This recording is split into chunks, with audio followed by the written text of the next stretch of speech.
थोड्याच वेळामध्ये पंतप्रधान नरेंद्र मोदी यांची मुलाखत आहे। निवडणूक रोख्यांवरती पंतप्रधान मोदी काय बोलणार याकडे सगळ्यांचं लक्ष आहे। तर ईडी आणि सीबीआयच्या कारवायांवरती काय बोलणार याकडे सुद्धा सगळ्यांचं लक्ष आहे।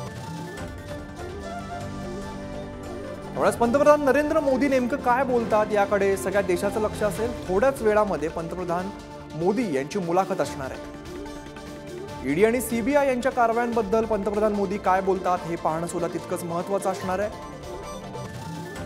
तर निवडणूक रोख्यांवरती सुद्धा पंतप्रधान मोदी काय बोलतात याकडे सगळ्या देशाचं लक्ष आहे। आगामी निवडणुकांबद्दल सुद्धा पंतप्रधान मोदी काय बोलतात हे पाहणं महत्त्वाचं असणार आहे। त्यामुळे थोड्याच वेळामध्ये या मुलाखतीला सुरुवात होते। पंतप्रधान नरेंद्र मोदी मुलाखतीतून नेमकं काय बोलतील याकडे सगळ्यांचं लक्ष असेल। अधिकची माहिती देतात आमचे प्रतिनिधी शिवाजी काळे। शिवाजी, थोड्याच वेळामध्ये पंतप्रधान मोदींची मुलाखत असणार आहे, नेमकं ते काय बोलण्याची शक्यता आहे?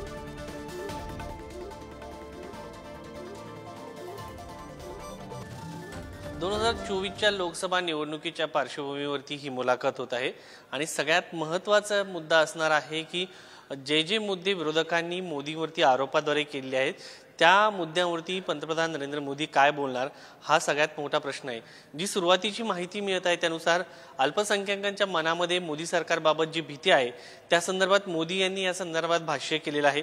दुसरा इलेक्ट्रॉनचा जो मुद्दा आहे त्याबाबत देखील मोदी यांनी भाष्य केले आहे आणि या इलेक्ट्रॉल स्कीमच्या बाबत मोदी यांनी असं म्हटलेलं आहे की जी माहिती होती ती सगळी जनतेला मिळत होती आणि ही चांगली योजना होती, मात्र आता ही योजना बंद केल्यानं पश्चाताप होईल असं मोदी यांनी म्हटलेलं आहे। त्याचबरोबर गेल्या 40 ते 50 वर्ष ज्या पद्धतीने काँग्रेसचं सरकार देशामध्ये राहिले आहे आणि गेल्या 10 वर्षामध्ये मोदी सरकार आल्यानंतर नक्की काय बदल झालेला आहे या संदर्भात देखील मोदी यांनी या मुलाखतीतून भाष्य केल्याचं समजतंय।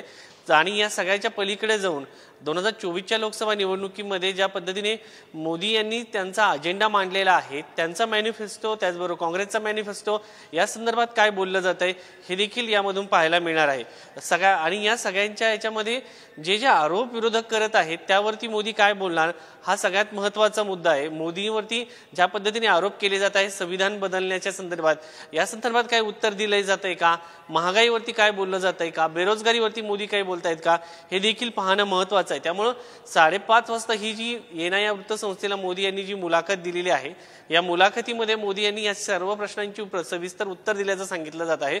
आणि एक प्रकारे 2024च्या लोकसभा निवडणुकीपूर्वी देशांसमोर जे काही समस्या आहेत मोदीवरती जे थेट आरोप केले जात आहेत यावरती पंतप्रधान नरेंद्र मोदी काय उत्तर देतात हे पाहणं महत्त्वाचं आहे। अमित, निश्चित शिवाजी, धन्यवाद या सगळ्या माहितीसाठी। पंतप्रधान नरेंद्र मोदी यांची थोड्याच वेळामध्ये मुलाखत असणार आहे आणि या मुलाखतीमध्ये नरेंद्र मोदी काय नेमकं बोलतील याकडे सगळ्यांचंच लक्ष असेल। आगामी निवडणुकांसंदर्भात सुद्धा पंतप्रधान मोदी हे भाष्य करतील, तसंच निवडणूक रोख्यांवरती पंतप्रधान काय बोलणार याकडे सगळ्यांचं लक्ष असेल। थोड्याच वेळामध्ये पंतप्रधान नरेंद्र मोदी हे आपल्या समोर येतील आणि मुलाखतीमध्ये नेमकं काय बोलतील याकडे सगळ्यांचं लक्ष असेल। तसंच ईडी आणि सीबीआयच्या कारवायांवरती सुद्धा काय भाष्य करतात काय पाहणं महत्त्वाचं असेल। यापूर्वी काँग्रेस सरकार आणि त्यानंतर मोदी सरकार यामध्ये काय फरक आहे यात सुद्धा पंतप्रधान मोदी काय बोलणार याकडे सगळ्यांचं लक्ष असेल। थोड्याच वेळामध्ये आता ही मुलाखत आपल्याला बघता येणार आहे। आजच्या मुलाखतीमध्ये पंतप्रधान मोदी काय बोलतील, निवडणूक रोख्यांसंदर्भात काही बोलतात का, ईडी आणि सीबीआय या कारवाईबद्दल काय बोलतात का हे सुद्धा पाहणं महत्त्वाचं असेल। तसंच विरोधकांबद्दल पंतप्रधान काय बोलतील हे सुद्धा पाहणं महत्त्वाचं असणार आहे।